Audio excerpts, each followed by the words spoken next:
good. Okay. Okay. So we've started creating a college food web application. I started doing the Figma webpage of what we wanted to do. I'm not too familiar with Figma, unfortunately, but I've been learning a lot. So our basic like homepage start screen is going to be just information of like what our nutrition is going to be. Like we have recipes or we have nutrition of different just ingredients. Like we'll have nutrition facts on cheese or butter or bread or any type of food ingredient that the user will search up. So you can click on recipes and it'll take you to this screen and you can click different like high protein recipes if you want more chicken, more steak. And we also have like different diets, keto, vegan, vegetarian. Um, we can also have a filter button to search specific recipes. Like if our general filters aren't enough, like we could probably implement pescatarian recipes, more carbs recipes, stuff like that. If you would click on the food nutrition part, you can search any nutrition value of almost any food, and that goes into place where if you want to search bread, it'll give all the ingredients and nutrition facts of like what goes into bread. I'm thinking I want to change the recipe page to where it's more as a ribbon bar where we can go like the home screen recipes. Um, Probably not gonna have all of this, but like homepage recipes, um, carb diets, what's easy to cook in like a dorm room setting. Hmm. Um, Hmm. I've also been helping Naisha work on like creating a web page HTML. I've added like a couple codings for if she wanted to look at whatever I searched up and was able to find and help her out with. Um, so, and that is what I've started working on so far. Okay, awesome. Naisha, whenever you're ready. Oh, Kristen, do you have to stop sharing your screen, I think? Oh, so sorry. You're good. Oh, no problem.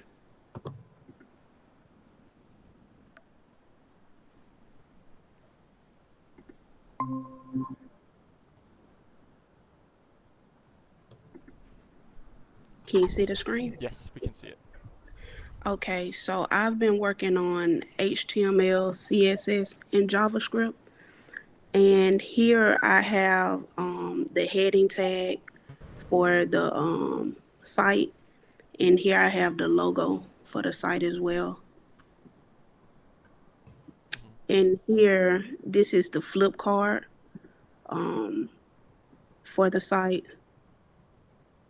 And that's so when we hover over an image, it'll flip over and display like the recipe on the other side, right? Yes, correct. Okay. And this is the CSS, the designing and the styling of the website. And so there will be a red border Hmm. at the top of the page. And this is the logo. And this is the styling. So for the front and the back side of the flip card. Okay. Okay. And this is JavaScript. So once the user click on the card, it'll flip over to the other side. Hmm. And I'm going to show what I have.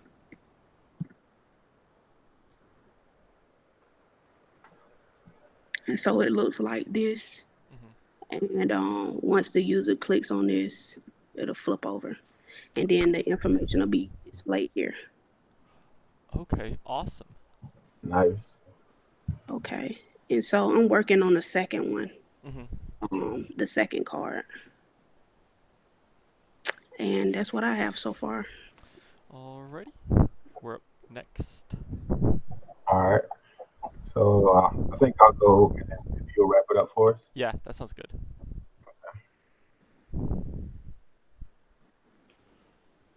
Naisha, stop sharing. Okay. Nice. Okay.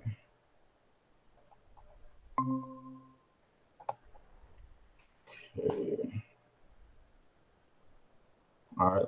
Let me know if you guys can't see my screen. We can see it. All right. So this is basically me and Forrest have been working on getting the Flask and the Python to merge with the front end of the web page with the HTML, Yeah. JavaScript, and CSS. And It's connecting to the API.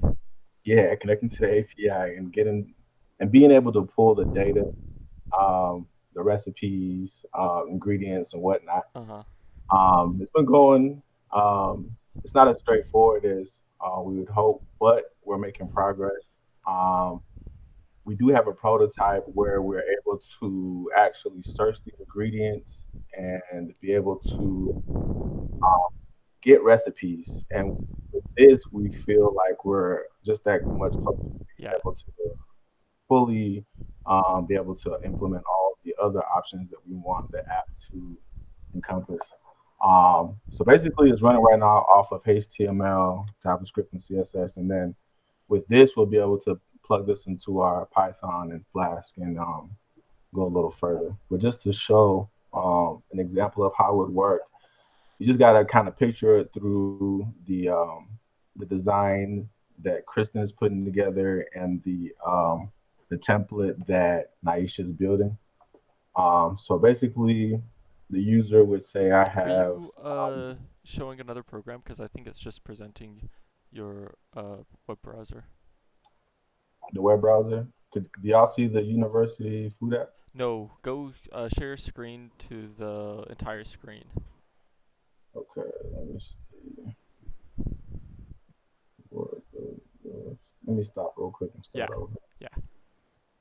Okay. All right. Okay. Okay. Okay. How Yeah. we look? Yeah, You we guys can see Yeah, see that? I it. can see it. Yeah. All right. So this is just basically a shell of what the actual app would be like, just to work, just showing some of the functionality of it. Mhm. Um, so we'll say you have, comes up. Like I said, it's just going to be through the lens and design of Kristen and Aisha. Um, but let's say what do you have in your fridge? You want to cook or you want to get I started have with? some chicken Um, and yeah, you got some chicken. tomatoes. All right. And you said what else? Some Tomatoes. tomatoes. All right. Hope I spelled that right. And we'll hit that search button. And there you go. And Oh. what Naisha was talking about before is where you'll click on the picture. It doesn't work yet.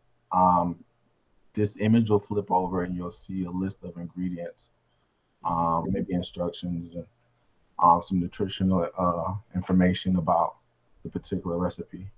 And that's where we're at. So we're able to pull results from the API.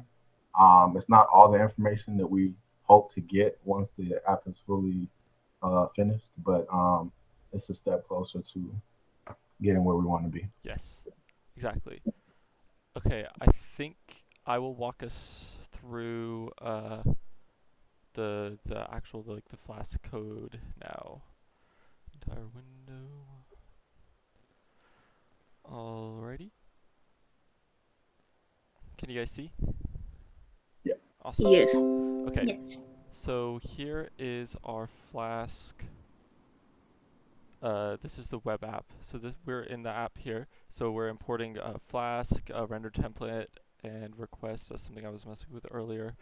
Uh, we have this homepage here, just as like a placeholder. I have Naisha's HTML in here, which I don't have everything working properly yet. It's just displaying the HTML. It's not using the CSS or JavaScript yet, so that I don't have that working yet. But I'll show that in a minute.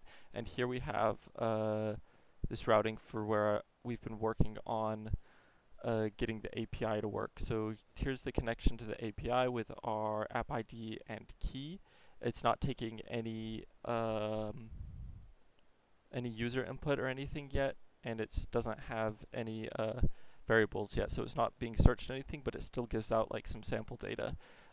We take this nutrition parser and we save that as data, so we can put the data into a HTML file, which I'm using as API testing, just a small HTML file to see, like, just to work with this and get it started. And then we return that HTML file so it displays it, and I'll just go ahead and show off what we have so far with this. So this is Naisha's HTML. It's not working with the CSS and whatnot yet, but we'll get there.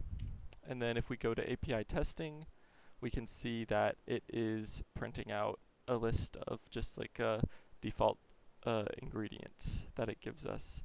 So that's basically where we're at.